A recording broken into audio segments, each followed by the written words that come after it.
Tarixni o'zgartirgan mutafakkirlar deyilibdi.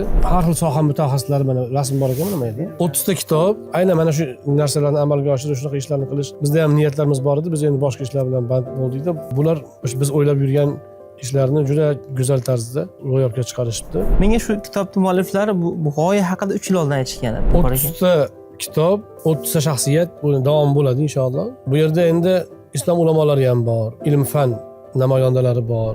Muhimi insoniyatga xizmat qilgan inson, shaxsiyatlar. Olimlar, kashfiyotchilar, ixtirochilar. Bolalarga suratlarni ko'rsatib, aytib bersa qiziqarli bo'ladi. Va tili ham bolalar bor, ma'lumotlar ham bolalar uchun nihoyatda munosib tarzda berilgan.